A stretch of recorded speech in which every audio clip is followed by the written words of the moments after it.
Bonjour, mon nom est Michel Bougie. Bienvenue à une autre émission de Ligne Directe. Aujourd'hui, jeudi, le 10 mai, nous allons nous entretenir avec Pasteur Réal Gaudreau d'un événement qui va se produire le 2 juin prochain dans la belle ville de Québec, soit celui de la Marche chrétienne. Bonne écoute.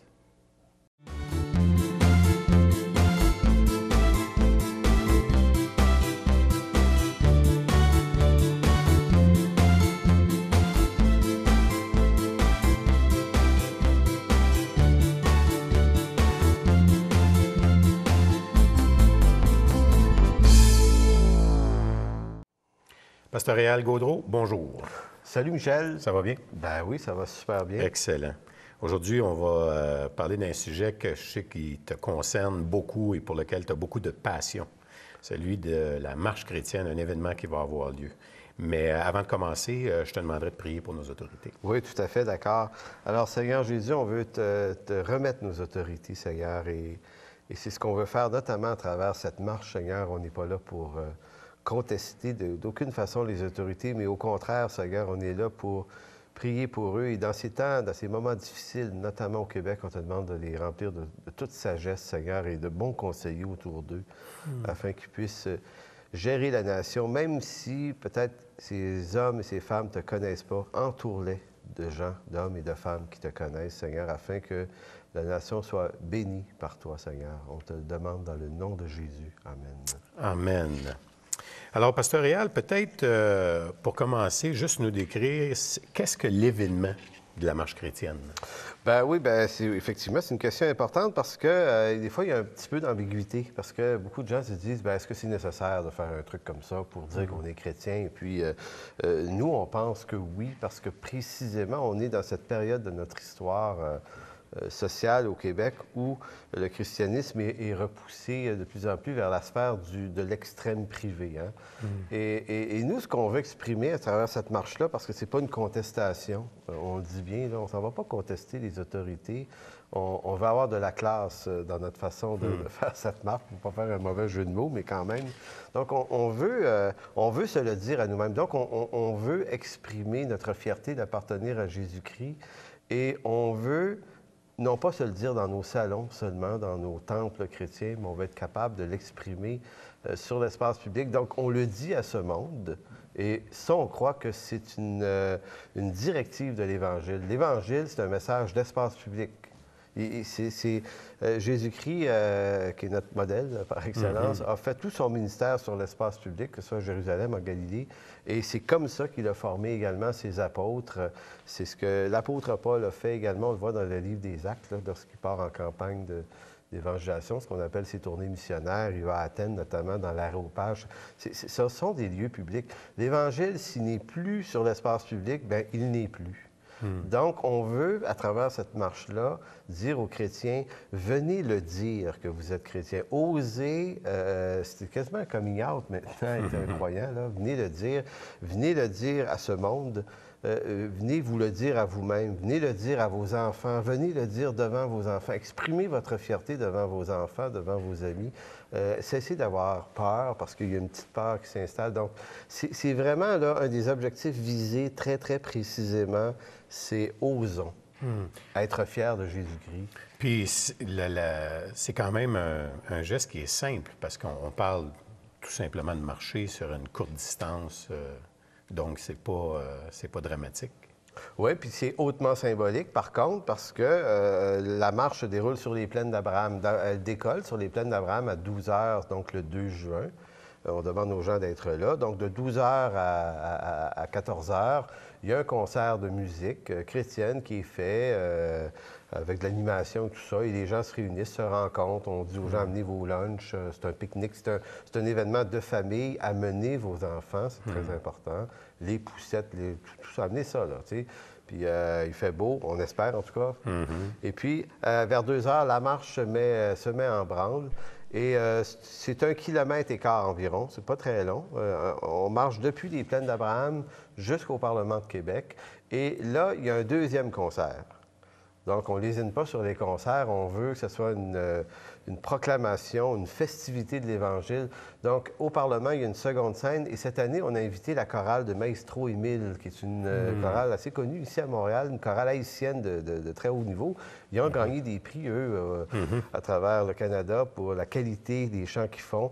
Donc, ils vont interpréter des grands classiques de la musique gospel américaine, mais ils vont faire des chants français également, beaucoup en français surtout. Et donc, devant le Parlement, c'est une chorale. Donc, imaginez que dans un endroit aussi emblématique que le Parlement de Québec, on amène des chrétiens à chanter de la louange et des gens qui, comme moi et d'autres, vont faire des discours et qui vont prier pour la nation, prier pour les autorités. Donc, c'est vraiment le package qu'on présente, nous, durant cette marche. Et si je me rappelle bien, parce que c'est la deuxième édition de la marche. Oui, tout à fait. C'est l'année passée. Oui. Et si ma mémoire est bonne, ça a été un des plus gros événements qu'il y a eu en avant du Parlement l'année dernière. Oui, c'est sûr. Et si on exclut, évidemment, depuis, il y a eu les marches des étudiants qui, elles, fonctionnent très, très fort. Mais si on parle de manifestations publiques faites par des adultes, c'est ce qu'on nous a rapporté. On était 1000 personnes et nous, on trouvait que c'était pas si énorme que ça. Finalement, on s'est dit, on aurait pu être plus. Mais quelqu'un nous a fait savoir que des milliers de personnes ou 1 millier de personnes devant le Parlement, là, normalement, c'est parce qu'il y en a beaucoup d'événements devant le Parlement et c'est très rare qu'on arrive à amener 1000 personnes. Et quelqu'un nous disait, et le faire au nom de Jésus-Christ, c'est quand même un exploit qui est intéressant. Donc, on est tout à fait content de ça. Fait que si on élaborait peut-être un petit peu plus sur le pourquoi de la marche, puis surtout de parler de cette importance de prendre la foi et de l'amener dans l'espace public. Oui, tout à fait. Bien, c'est que on pourrait dire que la marche réagit à quelque chose. Hein? Sinon, on n'aurait pas de stimulation. Donc, qu'est-ce qui nous fait réagir? C'est qu'il y a un discours qui s'est installé au cours des dernières années, qui n'est pas forcément tout à fait le discours du gouvernement, mais qui le devient tranquillement en Occident, mais qui est surtout propulsé par des philosophies, par des systèmes idéologiques postmoderne, qui est celui selon lequel la laïcité doit s'imposer partout et en tout lieu sur l'espace public et repousser toute croyance religieuse dans la sphère privée. Et nous, ce qu'on dit, c'est qu'à ça, on ne peut pas dire oui, puisque, comme on le disait tout à l'heure, le message de l'Évangile est un message d'espace public. Donc, ce qui est intéressant, c'est si on se tient un temps soit peu au courant de ce qui se dit, on découvre que du côté du laïcisme, parce qu'on distingue entre laïcité et laïcisme, la laïcité étant un fondement avec lequel on est d'accord. On est d'accord que dans le cadre de nos emplois, de nos travails, on est des croyants, mais on ne va pas défendre la foi dans nos milieux de travail, notamment son travail dans la sphère publique.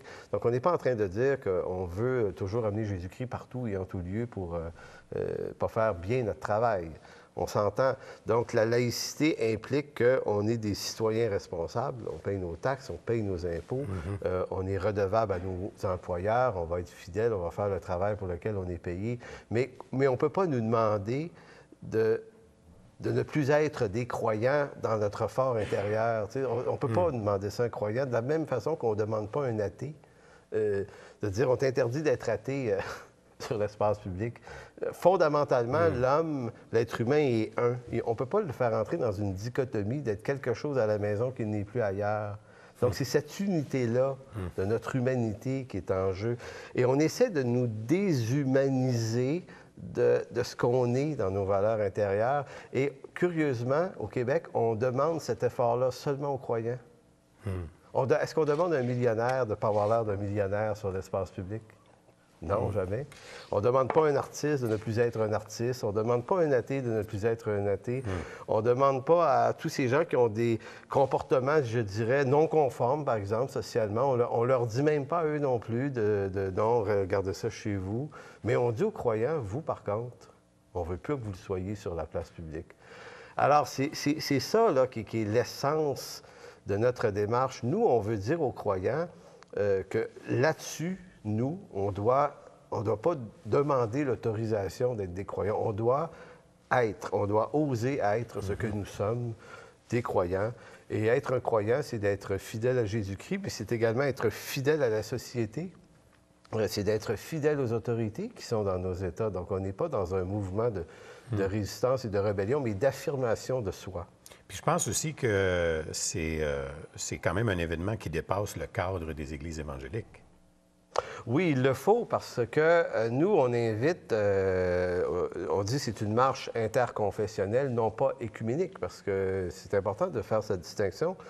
L'écuménisme est un mouvement qui veut réunir les croyances religieuses et faire des espèces de partage d'idées. Mais nous, on n'est pas dans ça du tout. La posture de la marche, c'est celle où on se dit aux confessions chrétiennes, le protestantisme, évangélique, il y a des catholiques qui viennent, il y a des orthodoxes, coptes, égyptiens, il y en a de plusieurs milieux. On leur dit, à vous, le type d'unité sur lequel s'organise la marche, c'est dépouillez-vous de votre confessionnalité. Parce qu'on est croyant d'abord, on est chrétien premièrement, donc en Jésus-Christ, et secondairement, on est confessionnellement attaché à une Église en particulier. Donc, cette journée-là, on ne veut pas avoir le chrétien confessionnel. C'est pas ta confessionnalité qu'on veut qu'il soit vu, c'est toi comme citoyen chrétien, parce que c'est une démarche citoyenne. On s'entend qu'il y a un angle politique à ce qu'on fait. On est devant le Parlement, là, on n'est pas devant une cathédrale.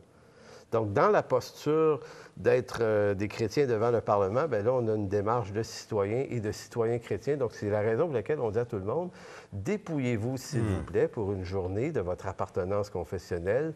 Donc, on n'amène pas avec nous nos symboles religieux et on n'est pas en train d'insulter le Seigneur Jésus-Christ. C'est plutôt à lui directement qu'on s'identifie cette journée-là. Alors, c'est très unificateur, dans le fond, parce qu'on ramène ça, dans le fond, vraiment à son expression la plus essentielle. Oui, parce que le christianisme, c'est d'abord et avant tout une relation avec notre Sauveur, qui est Jésus. C'est d'abord ça. Et ça doit être premièrement ça.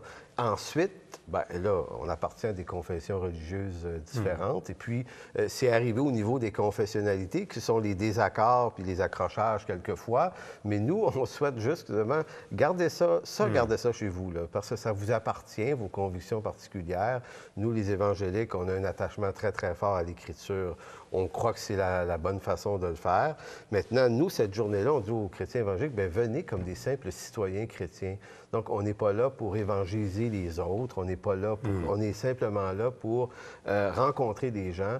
Et puis, on fait des rencontres assez fantastiques. D'ailleurs, on est surpris. Moi, j'ai vu des évangéliques me dire, après la marche de l'année passée, écoute, ils disaient, moi, j'ai rencontré des gens d'autres confessions, mais je pensais pas qu'il y avait du monde si sérieux que ça. Bien là, je dis oui, il fallait prendre le temps peut-être de les rencontrer. Puis des fois, c'est ce type de rencontres-là qui sont très enrichissantes. Puis d'ailleurs, ça s'adresse à qui la marche en termes de groupe ou de... Nous, on dit, là, c'est assez simple, là, tous ceux qui se reconnaissent en Jésus-Christ, vous êtes les bienvenus. Et de tous les âges, vous êtes les bienvenus. Donc, privez-vous pas de venir. Maintenant, on sait que quiconque se pointe là, c'est quelqu'un qui, avec Jésus-Christ, entretient un lien d'une certaine profondeur, quand même. On sait que dans toutes nos confessions, il peut y avoir des croyants qui ont une foi assez superficielle, donc on pratique plutôt superficielle. C'est sûr que ces gens-là n'oseront pas se montrer là.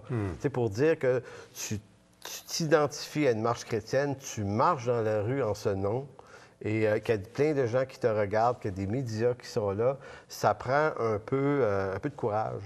Donc, nous, on sait que la démarche de la marche attire ce type de croyants-là de toutes les confessions. Donc, c'est assez intéressant parce que là, on rencontre des croyants de confessions différentes et qui ont cette même, je dirais, je peux appeler ça une douleur peut-être, de voir comment le christianisme est traité aujourd'hui, alors qu'il est l'élément constructeur de la société québécoise au cours des 4 derniers siècles.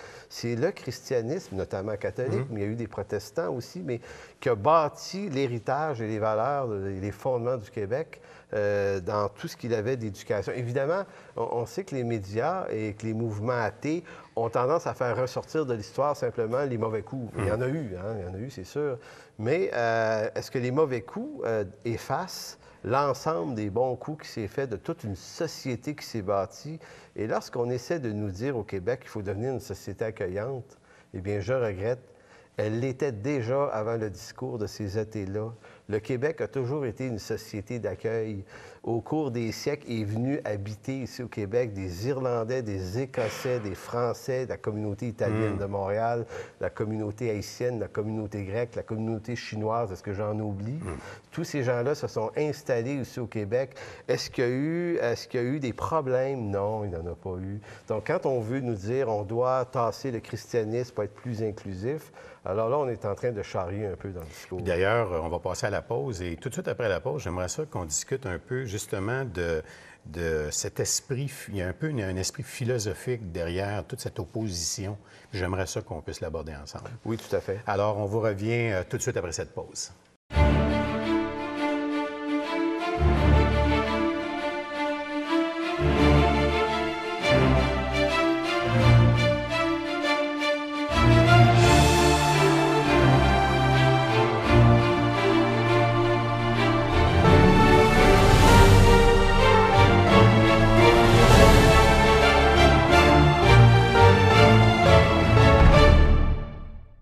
Alors, nous sommes de retour avec Pasteur Réal Gaudreau.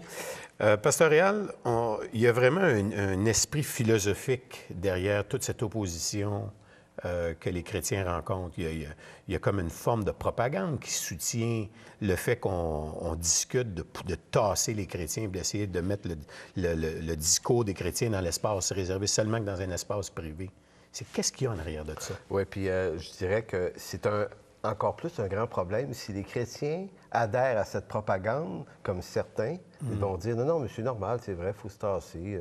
Bon, on est dans un État laïque, on devrait vivre notre foi. » Et là, il faut leur dire « Non, non, mais réalisez-vous ce que vous dites. Vous venez de dire le contraire de ce que Jésus-Christ disait lui-même. » C'est qu'il faut comprendre que si on est chrétien, il y a des choses qu'on ne peut pas dire.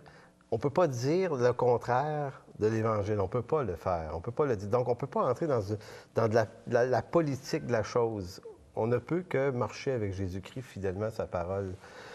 Donc, pour répondre à la question, c'est qu'il existe au Québec des mouvements qui sont quand même de plus en plus importants, qui réunissent des penseurs. Et c'est pas mon oncle chose, là. C'est pas Jean-Claude dans son sous-sol. Là. On parle de... Pour la plupart, ce sont des professeurs. L'Université de Montréal, à l'UQAM notamment, beaucoup de professeurs de cégep. Donc, on cite des gens qui sont ceux qui forment la jeunesse actuellement de demain au Québec. Donc, beaucoup parmi ces gens-là, pas tous évidemment, mais sont des athées convaincus, mais pas seulement des athées. Quelqu'un peut être athée, ça le regarde, mais eux ne se privent pas pour user de l'espace public pour exprimer leur athéisme, leur laïcisme extrême et leur antichristianisme. Et il n'y a personne pour leur dire « Hey, un instant, vous nous dites à nous qu'on devrait se taire dans nos sphères privées, mais vous exprimez en toute liberté. » Est-ce que tu connais la revue Cité laïque? Oui, on a entendu parler. Ça, c'est la revue du mouvement laïque québécois. Bon. Elle se trouve sur Internet très, très facilement, mouvement. Donc, moi, j'encourage les croyants à lire cette revue. Vous allez trouver des trésors là-dedans et vous allez comprendre qu'est-ce qui se dit à notre sujet.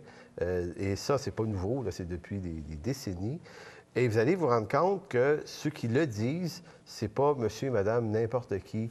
Et que ce discours-là, parce qu'il est dit dans des revues, il est répété à la télévision, mais il est répété dans les cégeps à vos enfants, aux miens, dans les universités également, bien, il fait du chemin. Donc, c'est l'idée d'une marche chrétienne, c'est de « Oh, les croyants, sortez, recommencez à parler vous aussi. » Tu sais, il y a l'idée de cesser de vous taire, puisque de l'autre côté, on ne se tait point. Tu vois l'idée? Donc, David Rand, c'est un membre du mouvement laïque québécois qui dit « Le christianisme fait la promotion de la haine lorsqu'il déclare certains comportements comme étant péchés. Il suggère le durcissement des lois de manière à condamner ceux qui persistent à tenir pour vrai le langage biblique. » Donc, dans des articles de M. Rand, lui, il va beaucoup focaliser là-dessus.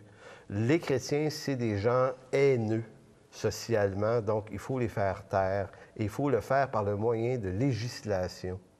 Donc, Mouvement laïque québécois est beaucoup derrière ça. C'est également le Mouvement laïque québécois qui fait la promotion de changer les noms de rues, notamment. Tu sais, tout ce qui est la rue Saint-Viateur, Saint-Denis, en disant faut tout effacer, enlever la croix du Mont-Royal, enlever la croix au Parlement.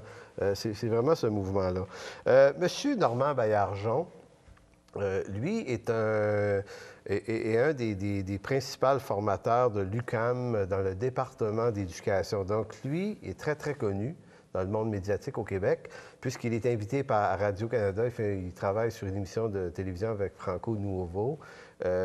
Également, il travaille avec la revue du Mouvement laïque québécois et il signe dans plusieurs sites Internet des articles. Donc, lui, c'est un athée convaincu. C'est un disciple de Richard Dawkins, qui est cet autre athée britannique. C'est un disciple de M. Bertrand Russell aussi. Donc, Normand Baillargeon pousse énormément et lui ne se gêne pas dans ses classes à l'université pour fesser sur le christianisme et promouvoir son athéisme, son laïcisme extrême.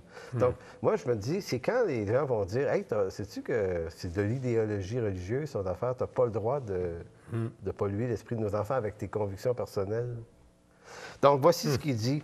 Dawkins, il cite un livre de Dawkins qui était God Delusion, qui dit « Dawkins entend montrer que la foi religieuse est un délire, au sens où elle est une fausse croyance qui persiste malgré la prévalence de fortes convictions données qui la contredisent. » Ailleurs, il va dire « C'est quelque chose dont nous pouvons être fiers puisque être athée est presque toujours le signe d'une saine indépendance d'esprit et même, au fond, d'un esprit saint. » Il va dire ailleurs, en parlant du Dieu de l'Ancien Testament notamment, voyez ce qu'il dit? Il dit, c'est un des personnages les plus déplaisants de toute la littérature de fiction.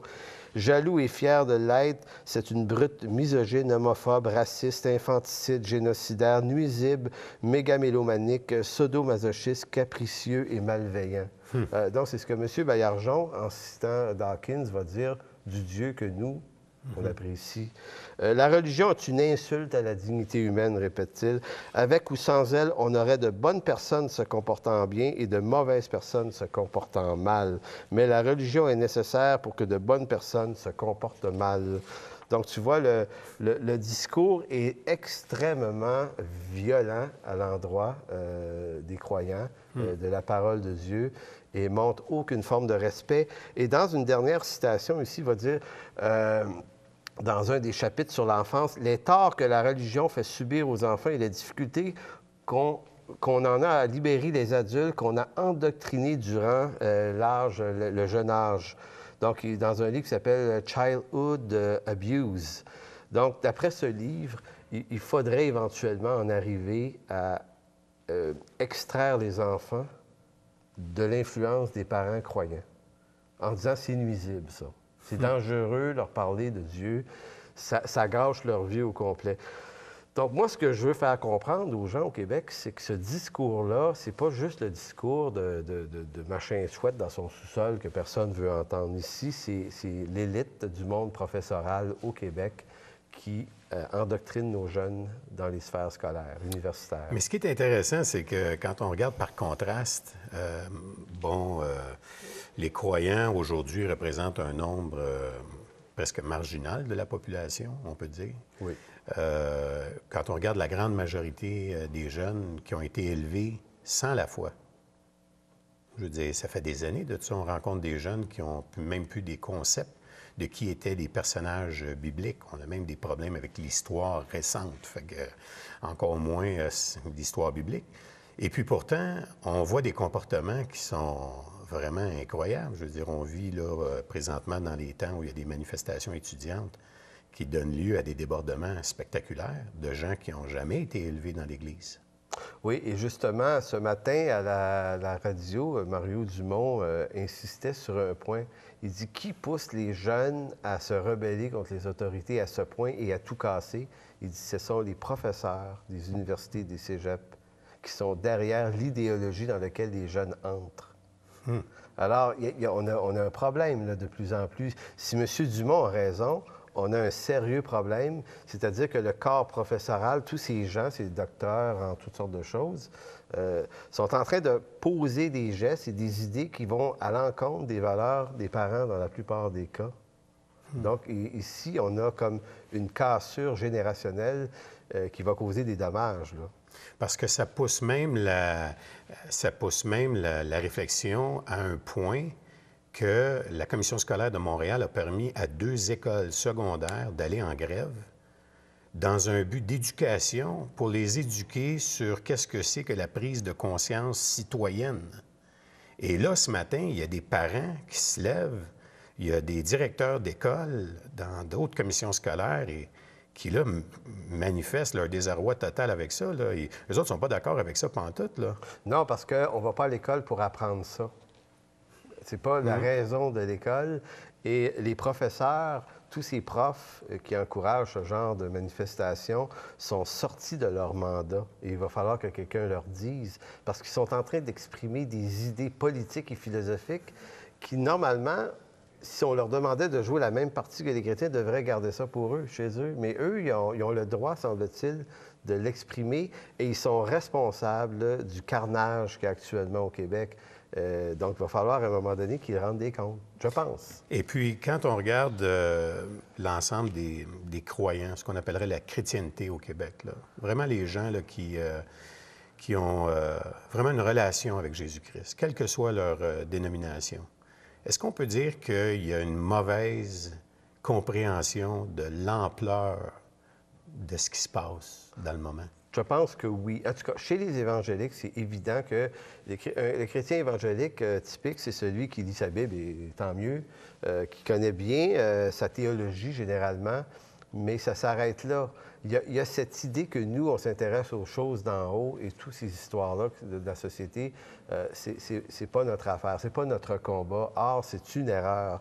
C'est le nôtre, puisque nous vivons dans cette société-là à laquelle nous devons présenter Jésus comme la solution. Mais la solution à quel problème? Si on n'est pas capable d'identifier les problèmes clairement, nous, de les montrer, de les défaire, de les débattre, ces problèmes sociaux-là, bien, Jésus devient comme complètement inutile aux yeux de cette société. Donc, les chrétiens souffrent d'ignorance complète des faits sociaux. Puis ça commence pas par le fait qu'on a un peu de difficulté juste à entreprendre un dialogue avec ceux qui ne sont pas croyants. Oui, bien, demandons à un chrétien au Québec, là, qu'est-ce qu'un athée? Au mieux, il va nous dire que c'est quelqu'un qui ne croit pas en Dieu. Ouais. Mais l'athéisme, c'est immensément plus que ça. C'est un univers d'idées, de raisonnements qui ont été raisonnés par des gens brillants, qui n'étaient pas des idiots. Mais est-ce qu'on est capable d'avoir un dialogue sur ce terrain-là? La plupart du temps, non. On est accusateur. Oui, on va accuser ces gens-là de ne pas être corrects parce qu'ils sont athées ou ceci, mais c'est pas l'accusation qui doit être notre motivation, c'est l'instruction, la révélation. Donc, on doit devenir des gens brillants. On devrait devenir des gens redoutables, je pense, sur le plan de la réflexion sociale. Et ça passe par commencer par de simples gestes.